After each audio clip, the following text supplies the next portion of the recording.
Bueno, hemos cambiado de escenario en el día de hoy para trasladarnos a una localidad donde reside seguramente uno de los jugadores más emblemáticos de nuestra comarca. De hecho, en las instalaciones donde nos encontramos lleva su propio nombre y bueno, no es otro que Manolo Mesa.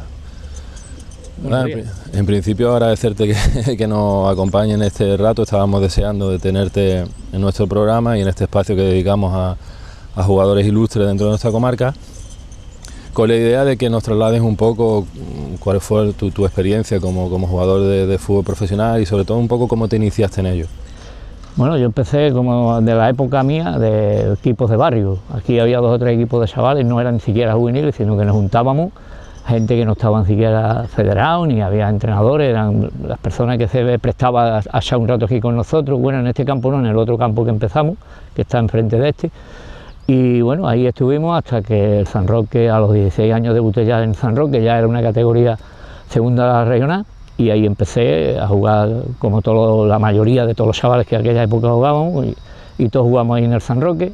Y yo tuve la suerte esa porque debuté muy joven y ya empecé a estar en un equipo casi siempre titular, jugando siempre titular, porque bueno, pues tenía las condiciones que el entrenador quería conveniente para eso. Y luego de ahí, para cumplir 19 años, pues ya me fui a la Balonpédica Linense, ya era profesional, ya era en tercera división, la tercera división de la época aquella, con grandes jugadores. Había jugadores de primera, había jugadores como Santiago Aragón, cuando yo llegué allí, que era el hijo jugó en el Madrid, de malagueño. Entonces ya aquello era otro ambiente, ¿no? Y de ahí estuve 3 años y haciendo la mili, pues apareció el Sporting. Ahí fue donde pegaste el gran salto, digamos, en tu carrera, ¿no? Sí. Me imagino que en ese momento para ti sería algo... Hombre, es que cuando empiezas a jugar no piensas nunca dónde vas a ir, y eso es paso a paso. Yo, por eso cuando muchas veces estoy con los chavales o he estado con los juveniles, es el día a día, el trabajo, es lo más importante. Aprende más trabajando que lo que te puedan decir, sino trabajo.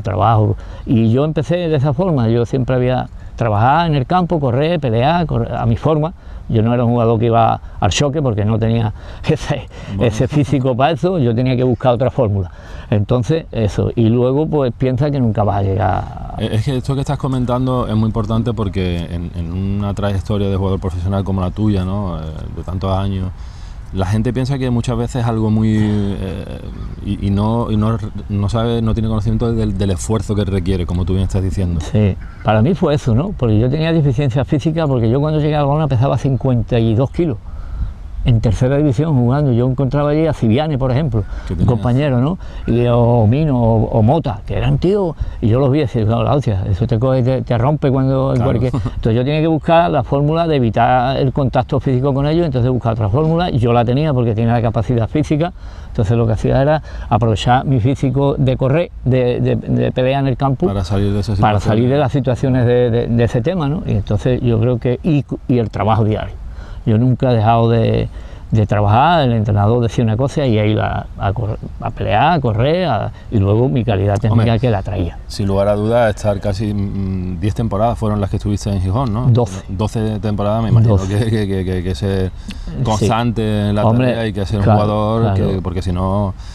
Es difícil. Ese momento en el que te trasladas a Gijón, ¿fue para ti difícil ese salto y te costó ese periodo de adaptación? Sí, el primer año fue mortal, sobre todo el tema de entrenamiento. Claro.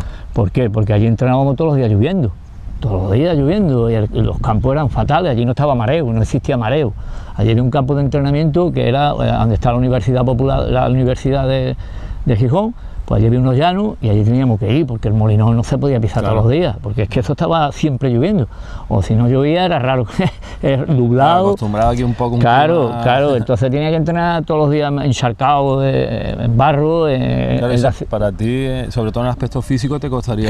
Claro, lo que pasa es que yo los últimos 2 años en la Balona, sobre todo desde que empezó el entrenador, que no me acuerdo ahora, que era moro de Jaco Azafrani, ese hombre intentó que yo creciera físicamente, digamos no de correr, sino y haría un trabajo contigo. Exactamente, y hacía un trabajo que además era subir escaleras de la época, me ponía una saca de arenas que teníamos como peto, para que yo fuera cogiendo un poquito de volumen físico, que es verdad que lo cogí y enseguida me puse en 60 kilos, y eso claro, mejoré físicamente mucho por eso, porque la consistencia que tenía en el cuerpo yo me lo notaba, ¿no? Y me venía muy bien, aunque siempre estábamos protestando, lógico, porque había que subir escaleras y bajarla con peto, que era un peligro, la arena, íbamos a entrenar la arena, pues todo eso me ayudó.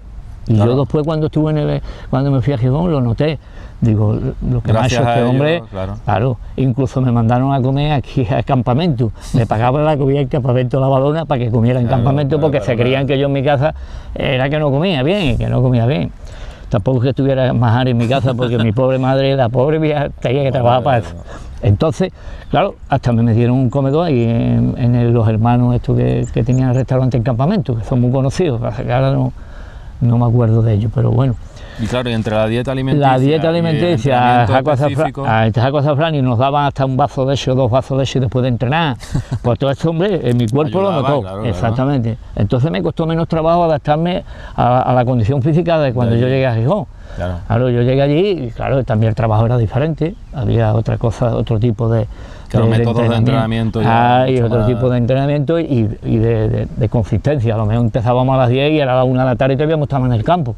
Estábamos también en el campo de fútbol, o haciendo un día una cosa. ¿Quién es el entrenador que te hace jugar en primera división? A mí un Tassinibardi, francés, que estaba en Las Palmas y se vino a Gijón, porque Gijón estaba, cuando yo llegué, estaba uno que era de valenciano, que Pacieguito, estaba allí. Entonces, claro, habíamos 2 o 3 jóvenes, ¿no? Como Maceda también estaba en la época aquella. Claro, pero el equipo es que iba mal y no cambiaba y siempre jugaban los mismos y yo pensaba lo mismo que yo, que los compañeros que estábamos allí, que tenía que darle algún cambio al equipo, porque si no nos íbamos a segunda. No funciona. Claro, no funcionaba y sin embargo no hacía que, por ejemplo, que yo debutara, que debutara los otros, que 3 o 4 chavales que habíamos jóvenes, que habíamos llegado a aquella época.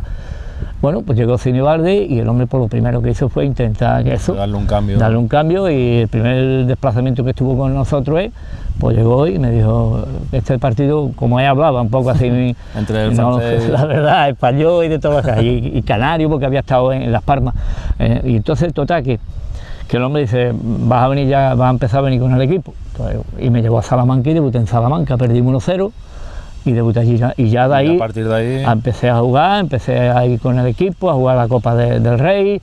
Actuación memorable de 2 hombres del equipo Astur, Mesa y Uría, y gran rendimiento global de todo el Sporting.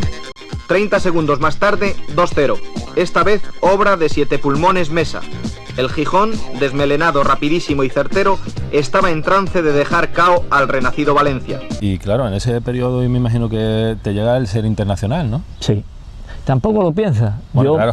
Tampoco lo piensa, porque yo no pensaba en la Badona que iba a llegar donde llegué. Llego allí y empiezo a jugar, y cuando ya soy titular, empieza que todos los partidos juegan, y bueno, claro, pues esto te está animando, esto va bien, no tengo que estar en el banquillo porque yo sé lo que se pasa en el banquillo, y bueno, y yo empiezo y ya era fijo casi en todas las alineaciones, entonces ya, pues mira, empiezas a oír lo de la selección, oye, que ha salido aquí, que ha salido allí, que va a ver, y al final, pues date cuenta que cuando yo fui internacional, habíamos casi 8 internacionales del Sporting. Claro. Eso es una cosa sí, un tanto... cuando fuimos a jugar a Cádiz, que yo debuté en Cádiz, con Dinamarca era así, que perdimos 1-3, metí yo el gol nuestro de España, pues estaba Uría, estaba entonces David, estaba Joaquín, estaba Jiménez, había una ciudad... La verdad es que te coges una época muy gloriosa del Sporting. Hombre, fueron años de mucha... Claro. Pero yo siempre le comento aquí cuando he hablado algo con los chavales, yo tuve el San Roque también, volviendo para atrás. Hace unos años lo tuve y lo cogí en la regional, bajamos a la primera regional, lo subí otra vez a la preferente y luego lo subimos a la andaluza y luego lo mantuvimos un año en la andaluza, yo y Alfonso Collado, lo tuvimos, yo ya lo dejé y él siguió y lo subió a tercera división. Y yo siempre he dicho lo mismo, que a mí me ha gustado la cantera porque yo llego allí y el 90% era en cantera, pero cantera asturiano, y alguno como Maceda que venía de Valencia, Jiménez que venía de Galicia, pero había estado dentro del equipo. Había una base importante. No, pues yo te puedo, si no tú miras, y cualquier foto que vea mía del Sporting de mi época, de mis 12 años, no bajan de 9 jugadores de la cantera. Yo me consideraba la cantera porque, bueno, primero porque era español y había ido de la Badona prácticamente allí, de tercera, pero estaba Maceda, que jugaba, y ese había estado allí desde 18 años en la cantera, y la mayoría eran todos, entonces yo veía que se trabajaba muy bien en la cantera. Y eso, y claro, que salían. ¿Lo has querido trasladar aquí a...? Yo siempre, yo desde que cuando cogí el San Roque con los juveniles, el 90% eran todos de San Roque, 90 y tantos. En los juveniles había de todo San Roque, sí, incluyendo... pero que lo primordial era que había un nutrido jugadores de aquí y que servían para... Exactamente, y después el San Roque lo mismo. Caen estas allí, Isabel, va a tirar Schuster, no puede, se le cruza Mesa, sigue no obstante Schuster, y es por último Mesa el que se lleva la pelota, y avanza Mesa, avanza en solitario, frente al estado Olmo. Y atención que viene el 1-0. 1-0 para el Gijón en falta que saca directamente Mesa. Era el minuto 32 del primer tiempo. Vamos a ver el tanto repetido, ahí está Mesa. Y gol. Yo sabía que en el día de hoy nos vamos a quedar muy corto contigo, porque necesitaríamos, no sé, 10 programas para que tú nos transmitiese todas las vivencias pero bueno, queríamos aprovechar la ocasión para hacerte este pequeño homenaje, felicitarte por tu trayectoria y bueno, y que más adelante nos gustaría contar contigo en el programa para esas tertulias que organizamos para hablar del fútbol de la comarca, contar con tu sabiduría y que sea partícipe de aquellas personas que nos siguen. Cuando tú quieras, pues ya sabes, yo ya os he explicado un poquito mi horario y eso, y teniendo el día y la hora que pueda, pues no hay problema ninguno. Y cuando quieras aquí estoy, en San Roque. Muchas gracias. Que va, a ti por todo.